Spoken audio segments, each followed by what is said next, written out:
The second strategy that you can use to create sweat equity is value addition. And what are the things that you can do to create value? Well, you can do some rezoning. And to be able to do rezoning, you've got to find out the future town planning proposals.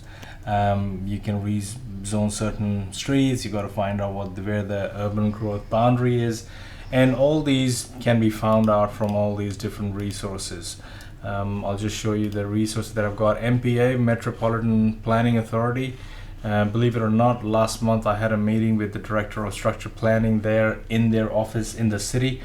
Was fantastic. It's regarding a major project that is brewing on the side at the moment.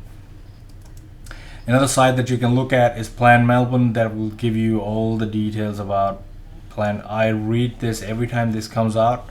The new Plan Melbourne, I always read it because over there they pinpoint exactly where the government spending is going to be, in what areas, when, and what are they planning there. They're planning what are the infrastructure they're planning there. So it's always good to know.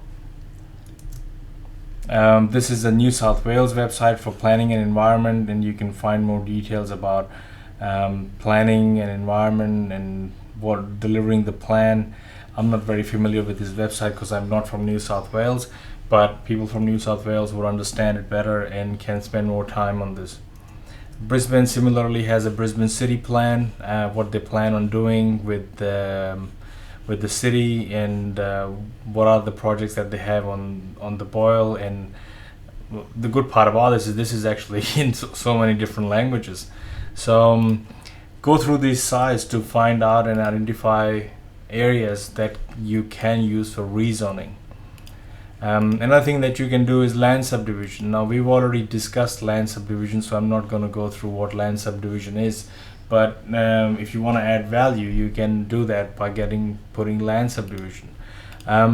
You can also obtain plans and permits or development approval. As I said earlier, for smaller sites, the uplift is not as great because the landowners can sell their land based on the potential it has. However, for larger sites, yes, the uplift is huge. So remember that. So these are the two ways that you can actually create free equity. You can generate fees, all these kind of fees, as long as you understand the process, as long as you can crunch numbers, as long as you are willing to do some work, so to speak. So that's what sweat equity is. You got to sweat for it.